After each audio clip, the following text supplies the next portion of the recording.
it seems like we're doing okay. So welcome everyone.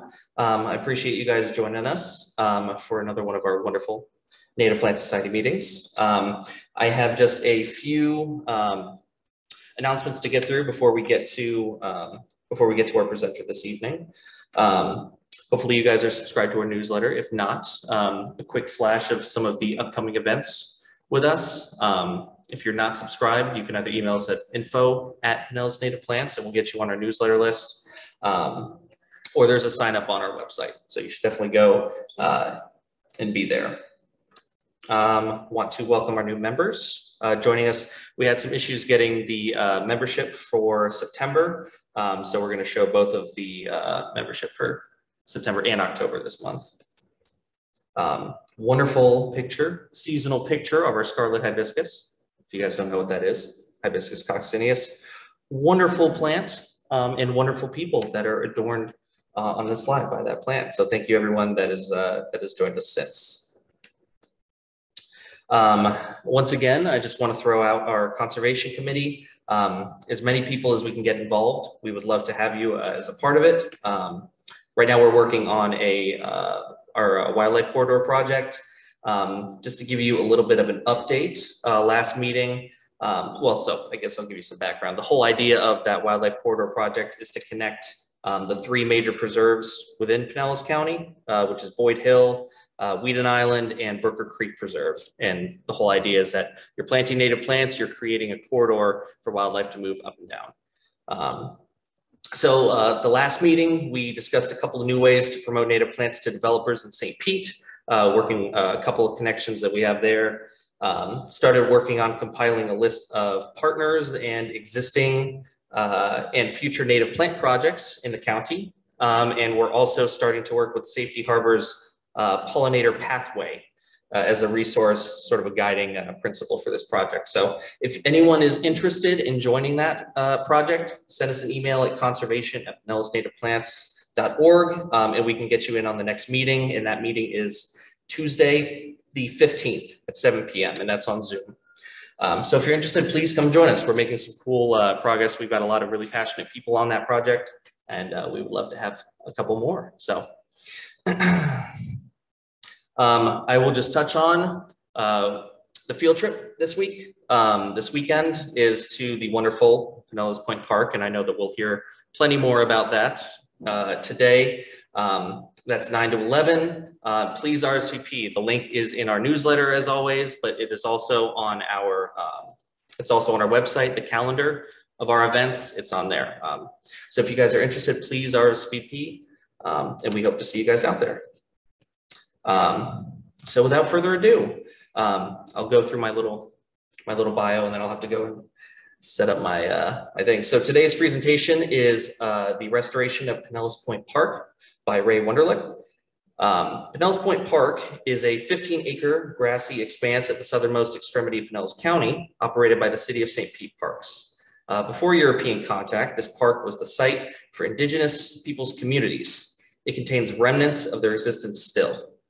Until the 1950s, it was relatively left alone, but subdivided by dirt roads and the surrounding neighborhood called the Pink Streets, so named due to their pink concrete. The streets were built to outline a skull face. Originally comprised of slash pine and sand pine, mismanagement of the property resulted in the loss of all aspects of plant and organic material until it became a Bahia grass field. Ray Wunderlich has led two very large restoration events in the early 2000s, planting over 1,000 appropriate native plants in plant islands throughout the park. Most of the plants are thriving.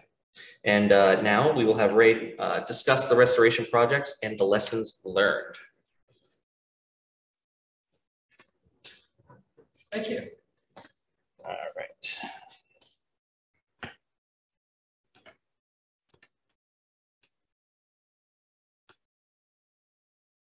Awful quiet in here. We can get some snaps. You know?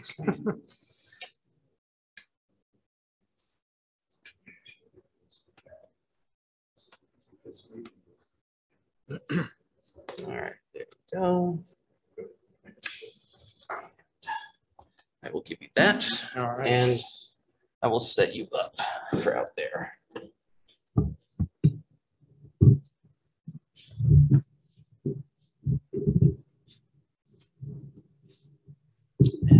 ahead and give it a swivel that way.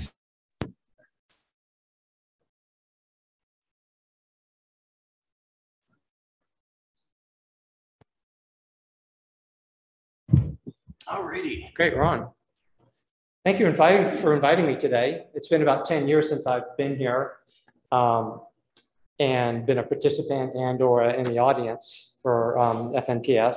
I've been with the organization since 2002, and I've really have to give credit to this organization for starting me on my curiosity and my quest for more knowledge and action for environmentalism, sustainability, native peoples' knowledge and information. I found Native Plant Society was small enough but large enough that I could really get traction with, that I was looking for in my life, because I've always been curious. I grew up in South St. Petersburg, and this park, like the description said, was a scrubby, pine, flatwoodsy area. I played in it as a child, made it bow and arrows out of the saw palmettos, climbed in the pine trees, you know, that typical thing that most of us have that great memory of when we were children. So it meant a great deal to me when I saw this being developed, as typically happens. However, the city of St. Petersburg bought this property before it could be sold for the development back in the 1960s, and they kept on adding small parcels with it. This park overlooks Tampa Bay. It's the southernmost part of St. Petersburg. You look out and you see the Skyway Bridge. So that's in juxtaposition of where it is. Back in the day, there was a ferry before the Skyway Bridge, not far from this park, that went across the bay, a car ferry, to Manatee County. My dad took that ferry on cars, took the car to that position right next to Pinellas Point Park, and took the ferry over until the Skyway Bridge was built, I think in 1957. Anyway, so Pinellas Point Park, I had the idea after I gained some knowledge and information with FNPS, and I delved into it, learned about the indigenous people down there. There's an Indian mound called the Pinellas, I guess it's Princess Hirohigwe Indian Mound. And it's also called Pinellas Point Mound too. It's a mound proper. It's a mound that's about 30, 40 feet tall, made out of shell. And it's a temple mound, actually. It's where the chief would go, and oftentimes would give prayer, and sometimes they were buried in that mound as well. That's contiguous with this park. All this park has shell in it, and some is exposed, as we'll see on the field trip, and some is not. Some of it's just grassy expanse. So I came to this park back and when I was exploring, and I said, I want to bring this back to where it was before. Let's see the first slide. Okay, so this is in the middle of the park.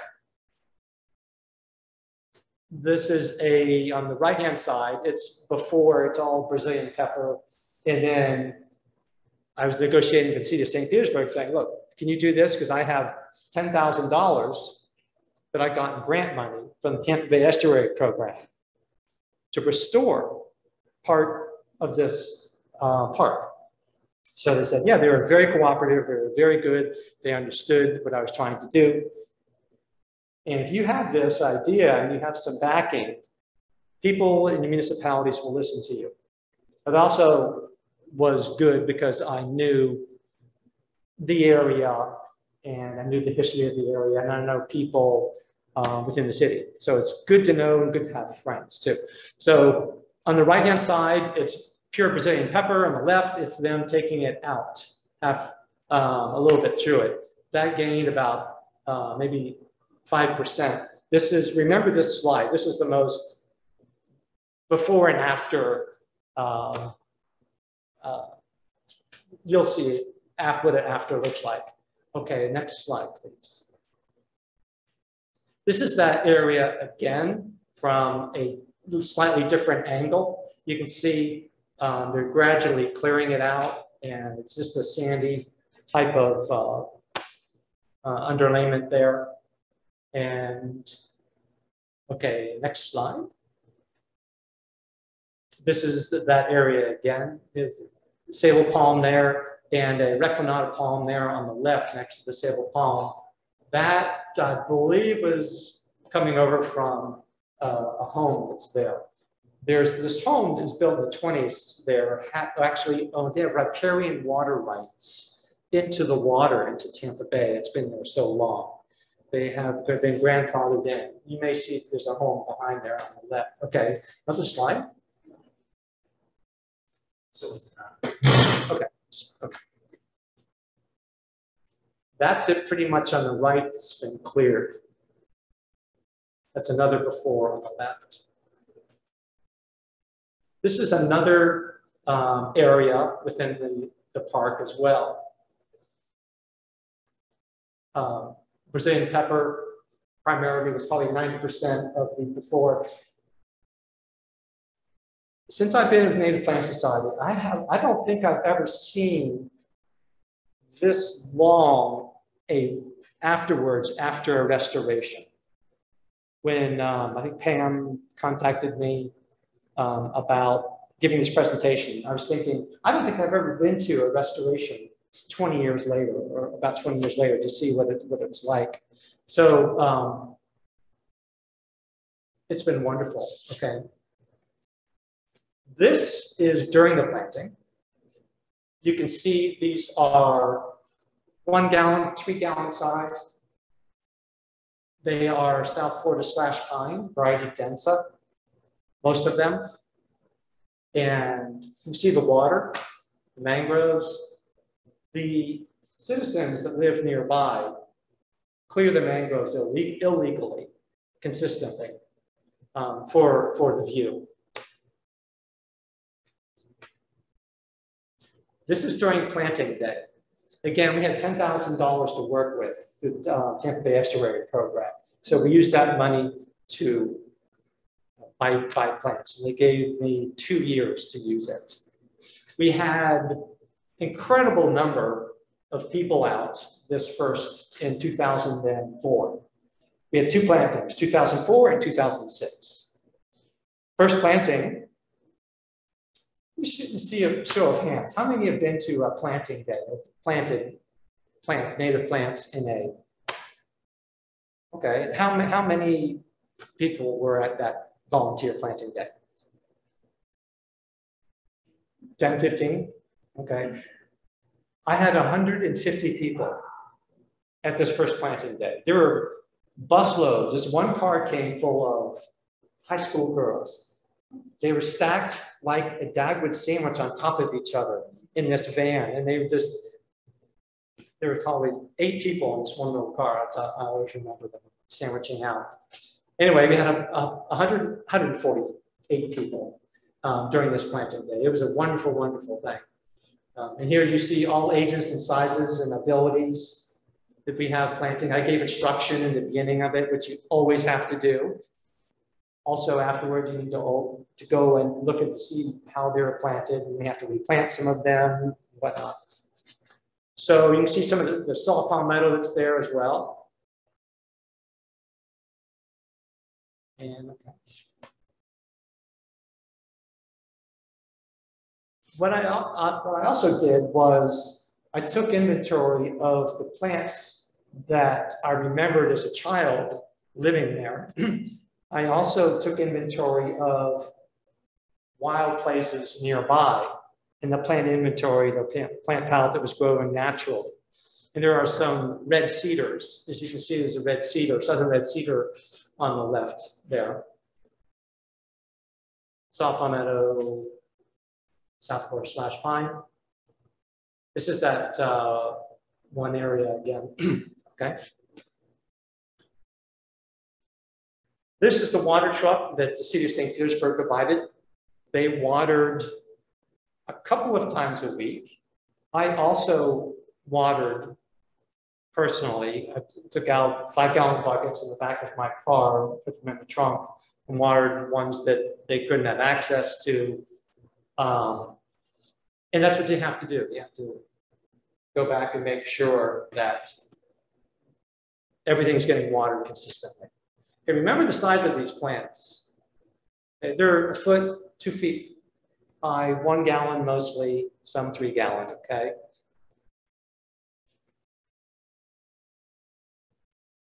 This is that same area today, believe it or not.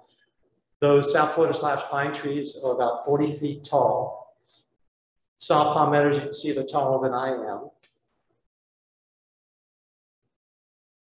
There's the white, and then there's the green saw palmetto as well. We planted also some red bay that was there, and some wax myrtle. I had an issue with the city of St. Petersburg too, with some of the foremen. There's a new foreman that came on, and there was a complaint by one of the neighbors that they couldn't see because there was a little island that I planted some wax myrtles and red bay, and then there was a naturally occurring sable palm there. So I planted, you want to always plant in clusters and clumps. So I did that, and one of those foremen got the complaint, and they came and sawed everything down. So that happens when you don't have a continuancy of what was going on with the next generation. They don't know what it's about. They do it in ignorance. They want to appease the neighbor. So the city did come and replant some of them as well. So you have to complain about it. Again, this is another picture. You can see the pine needles that are down below. This will never have a fire naturally. It's just too small. What I also had to do when I was preparing for this, I had to go home to home. There's homes, then there's this long strip. It's the park. It's a long rectangle. Then there's the water. The homes like their view. And I had to go and figure out where these homes' view was not. And I planted in these big round or square-like blobs, the size of this room, where they didn't have a view.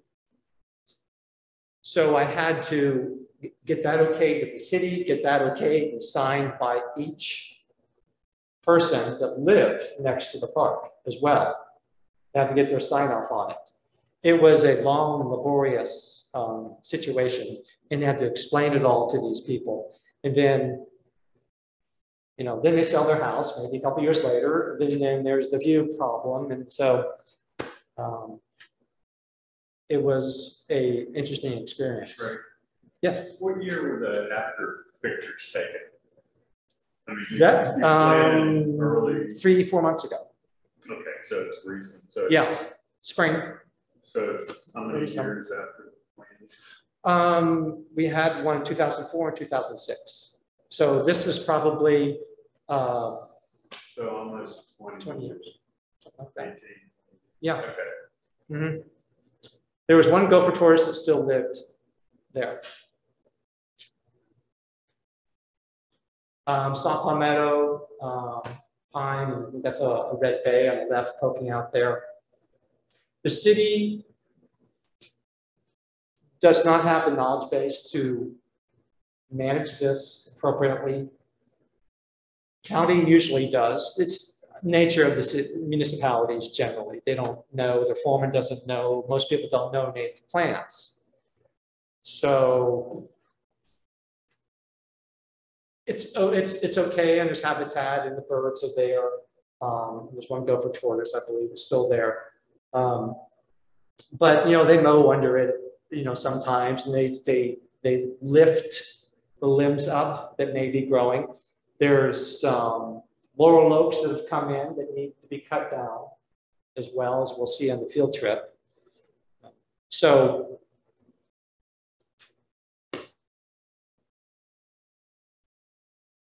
it's another view of it.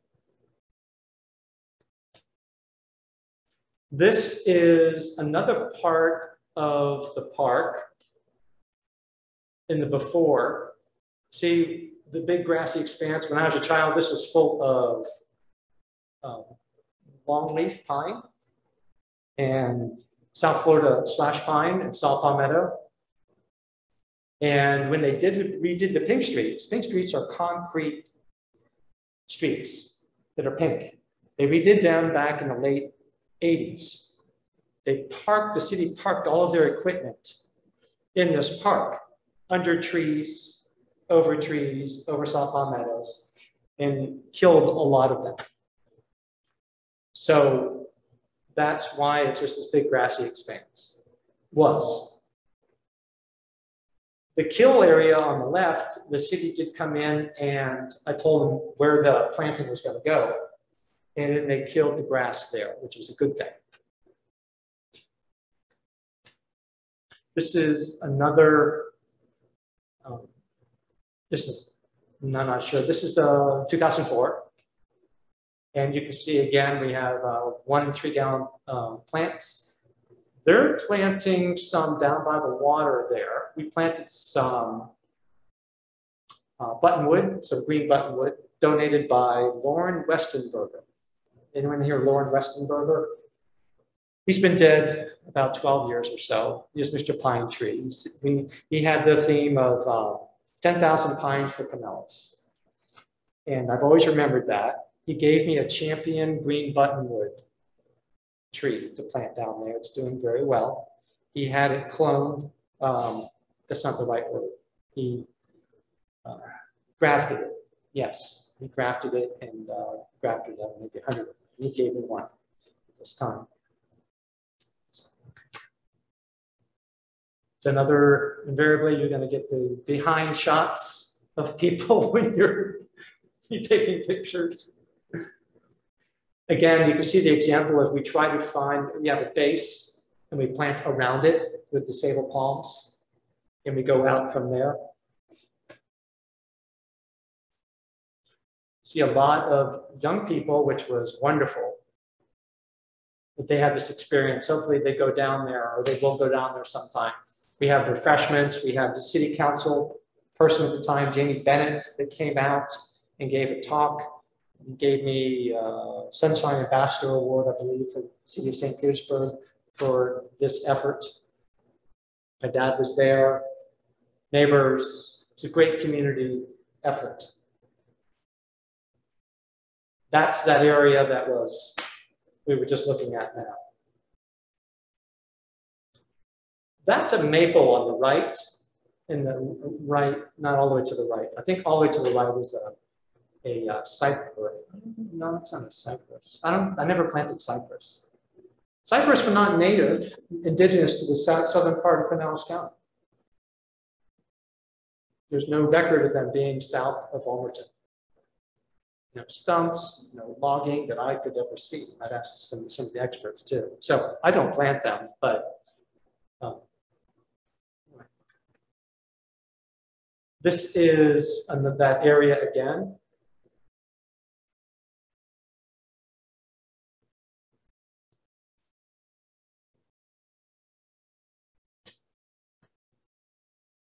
This is near where another part of the park that had a lot of sand pine and red bay, huge red bay. For some reason, there are huge red bays here and adjacent to here. Huge. They look like, you know, when they get big, they look like live oak trees. They are, I don't know what they are, TBH, 16 inches, 20 inches, something like that. So many of those were lost, and I was given 24 large sand pines. Sand pines have very sensitive roots. If you ever plant one, very sensitive roots, more sensitive than any pine tree that I know. We lost a couple of them here. They were, I believe, 15-gallon size. They were given to us. Anyway, they're planting some sand pines here. It's a sign. They're I don't think those did real well. The Kunti around me. I think there are a few left now. Oh, that's my dad on the right, the black shorts on. He's passed away now.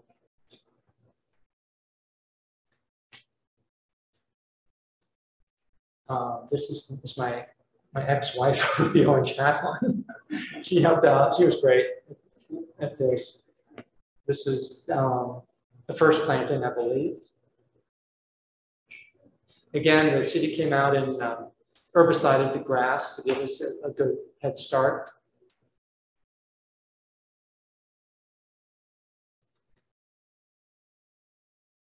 And that's that area after. Looks kind of lonely without all those people, doesn't it? It's such a contrast, and it's like, really, does that really the same area? And it is. It's really remarkable. Given the chance, and the right tree in the right place, I know is the mantra.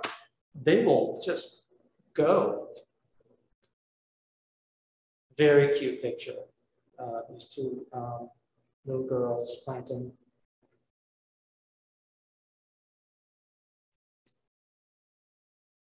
That's a lot of people there. I guess I must be talking there in one of the middle parts or so.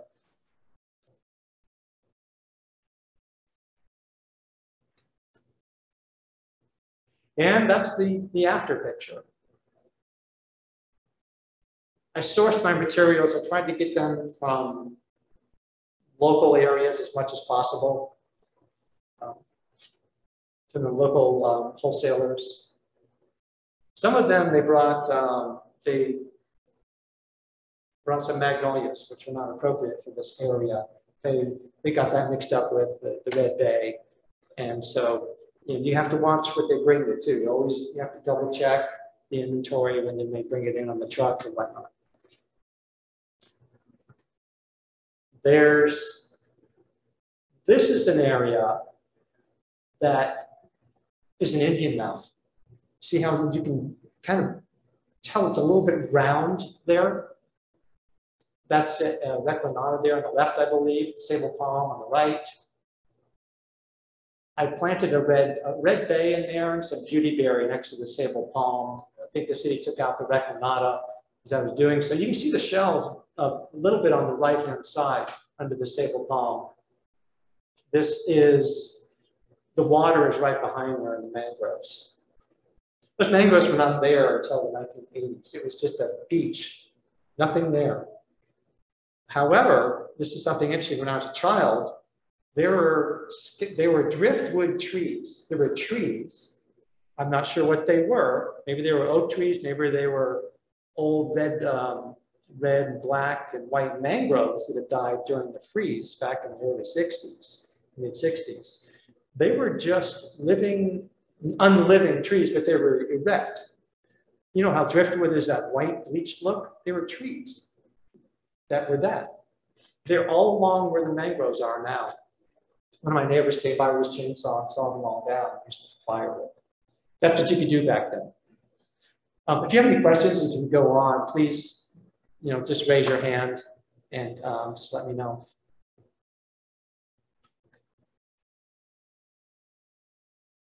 And there is, during the planting, we're looking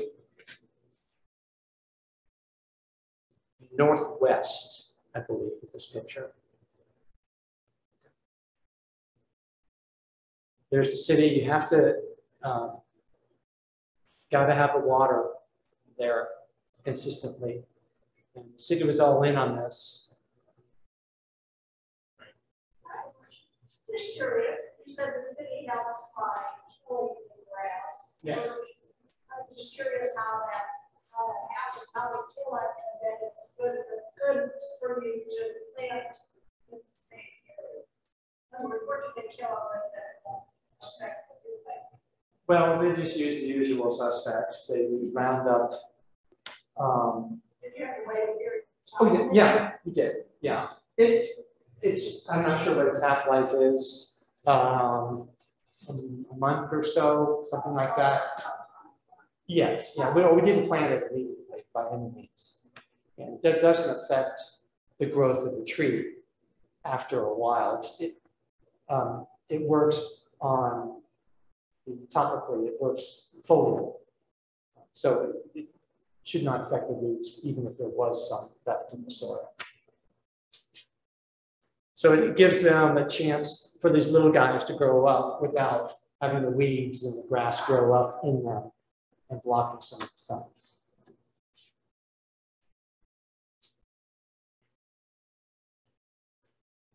Again, during the planting, these little guys, if I would do it again, I probably would do more variety of the sizes of pine trees. I did 2 pine plantings at Fort DeSoto this year, one in February and one in June.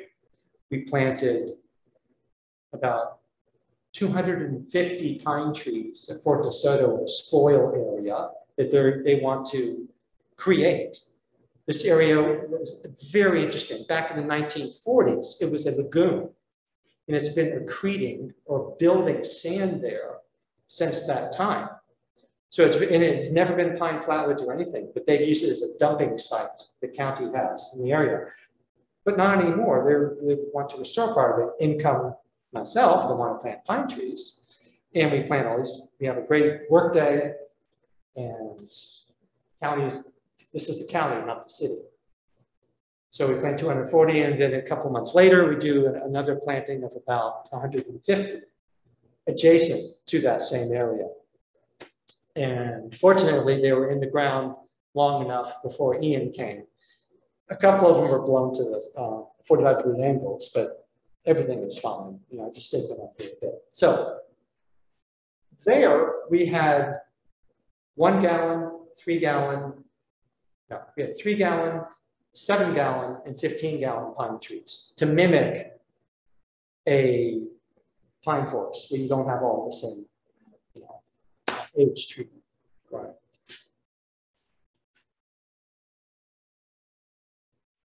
That's a privet, I think, on the left there. More slash pine, more saw palmetto. I think I might have planted a little bit of cocoa plum as well. People go and have picnic under these trees now. It's that quieting. It's a very peaceful area. It's a residential area completely. You're away from any big highway. There's no noise like here. It's very nice and relaxing.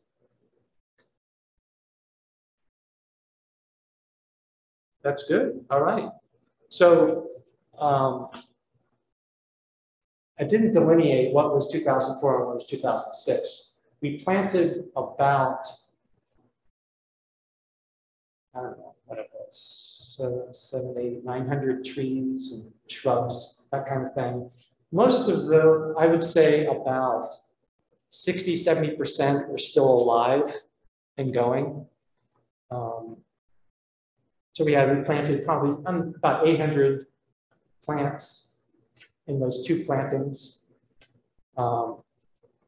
Volunteers, the second time we didn't have as many. We had about 120 volunteers, but we didn't need as many either. Any questions? That's, yeah. Removal of your exotic, particularly with Brazilian peppers. Did you have assistance from the county or the city or how? What was that process like? And the reason I'm asking is because, you know, we're involved with the Gladys Douglas property. Oh, yes, so am I. And there's just a ton of Brazilian pepper and carrot wood, and it's going to take more than just pulling them up. It's going to take. And the county's supposed to do it. Okay. It depends. At this time, this was a city, so the city came in and yanked them out with a front end loader. Yeah. Just yanked them, you know, soil going everywhere, roots everywhere. You know, they had been there for 40, 50 years, you know, so they were big and established, didn't mind if the soil was all disrupted. There were no other plants there nearby. So they just came and ripped them out. However, you know, Douglas, is that the name? Gladys Douglas. There, it's much more nuanced, probably. You have some sensitive areas, a scrub area. There are, the scrub area is pretty good. You know, there's a few exotics, but as you get out towards the perimeter, I've never seen so many bare woods. So, Probably the best thing to do on that would be to, you have to be very precise in taking them out. So they would probably chop them and put poison around the cambium area. so Yeah, but you have to poison them. right. You can't just cut them down. And that worked, it's very, very effective. The county has very knowledgeable people that should be able to take care of that. However, you need to be very precise and mark the trees that need to be taken out and have redundancy built into that. Be there when you're taking them out and ask them how they're going to ensure that those are going to be killed and how then there's various techniques. They could do the chopping of the bark and spray it around the bark too and just let it die. Well, then what? It's going to die there. You're going to have this big brown stick, huge stick there. And it's going to fall over and create a mess anyway. You should probably find out what the plan is to take those out. I'm not sure there is. Well, you can formulate ones. County, through our experience, this is, we found the best way to do that.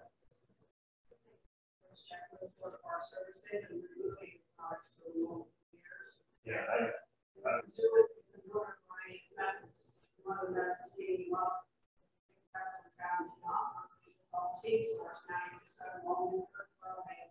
and so we had to actually use curbside and throw them looking up. We use 3 acres.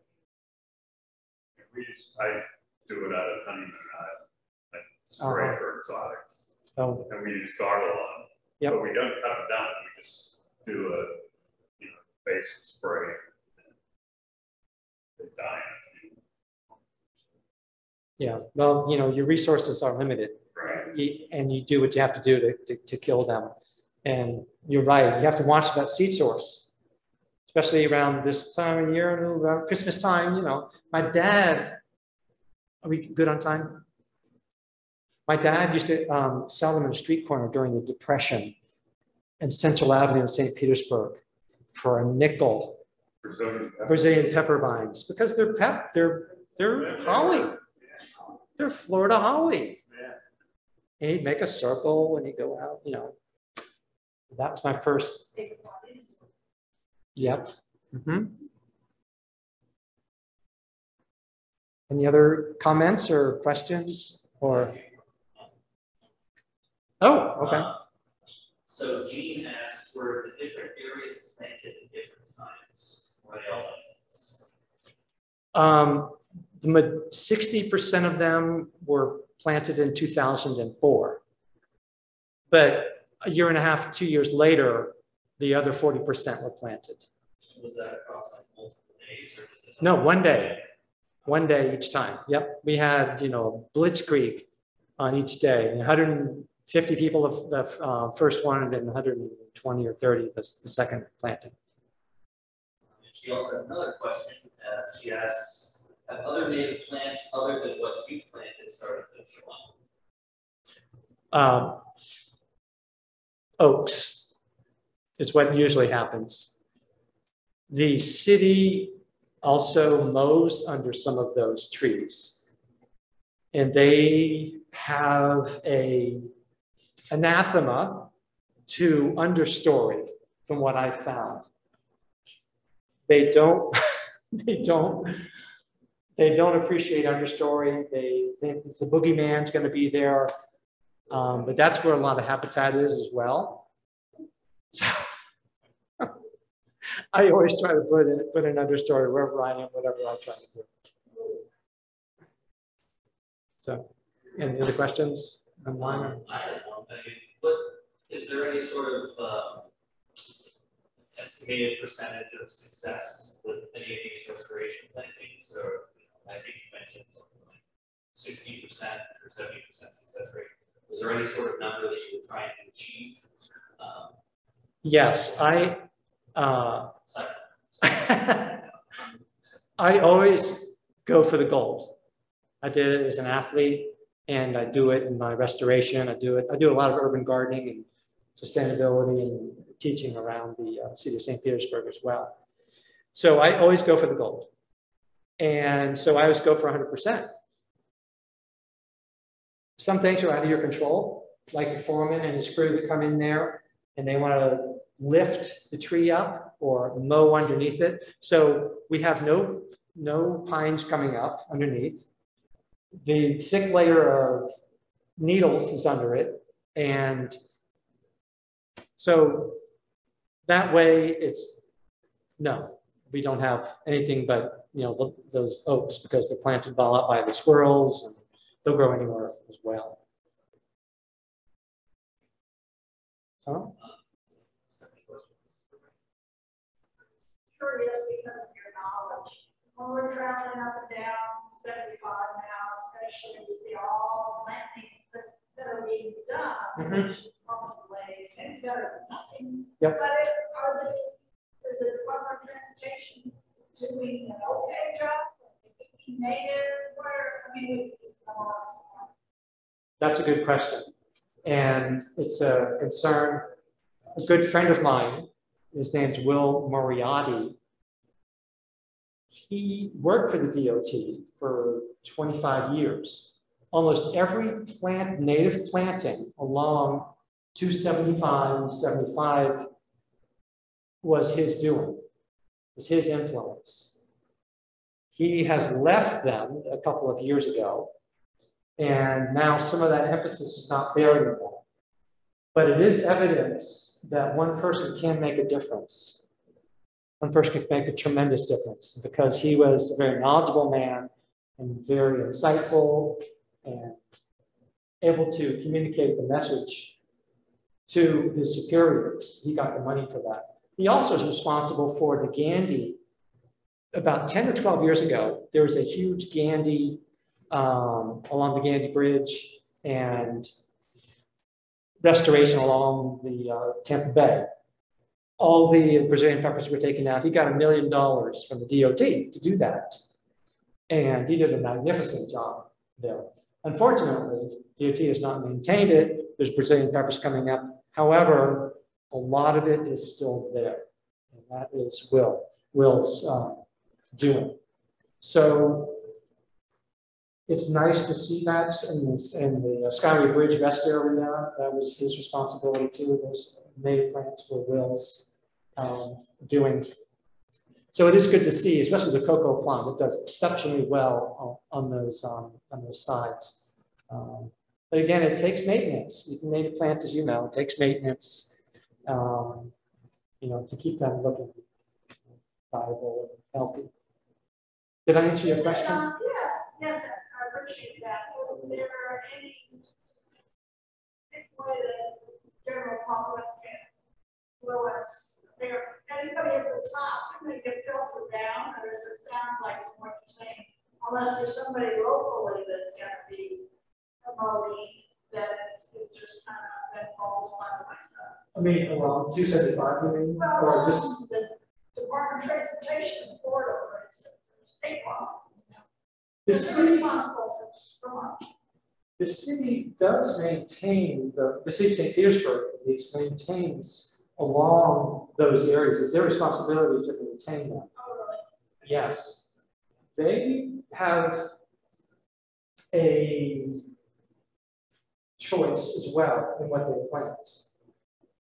So I think it has to meet the criteria of the DOT. However, whatever city is in that area along 275, you can call them and you can say, look, I'd love to have natives, appropriate natives there, blah, blah, blah. Also, municipalities like to have practical, pragmatic suggestions, examples of what works. That's what I did. If you just go and complain all the time, it falls on a tin ear. But if you have experiences with other municipalities and other areas that have had success, tell them, look, Largo has done this wonderful blah, blah, blah, blah around Long Park or whatever it is. And they've done very well. And they'll listen to you, usually.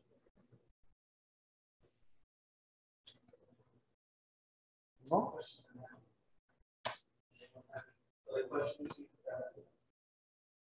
you want to do a brief plug for the field trip? Yeah, field trip. Nothing like being there, seeing, touching, smelling. That's why it's important to field trips. There's nothing like it. I've learned so much by going out in the field and listening to experts that were in the field too. Bruce Turley in particularly was there. Occasionally Shirley Denton was there. The people that have been with the FNPS for years and years and years, Bill Bilodeau as well.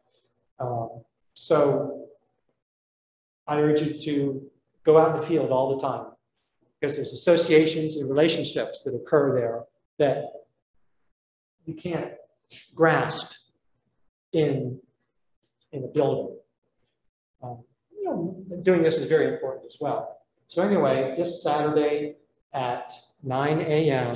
Pinellas Point Park, you see some of these up close and personal. You also see some Brazilian peppers coming back in, coming from the neighbor's property that the city has not seen. So I think it's 2 hours long. I think we'll also go to a Princess Hiraquiqua Indian Mound that's all within a quarter mile, half mile, something like that, with the field trip. The city has done a masterful job of restoring that little Indian mound as well. The Indian mound community, plant community, is recognized by as a Florida plant community as well. So that's why I learned a lot about the indigenous Indians, is because why are these plants growing on Indian mounds? It's like, why are the Indian mounds here? So then you learn what Indians were here. And that's where we learned about all the indigenous tribes and whatnot, one singular tribe here in Pinellas County. So anyway, this Saturday, 9 a.m., Pinellas Point Park. See you there. You made some instructions. It's like, yes, you can park on the street. Do you remember what I said? I sent those directions about 4 months ago.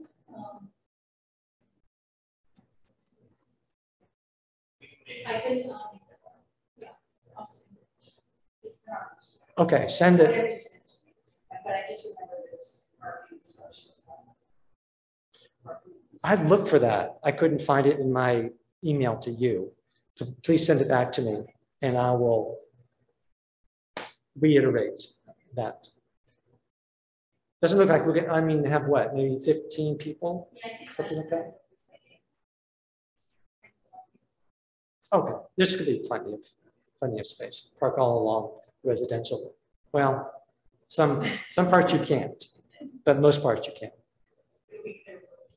Yes, you can't get lost.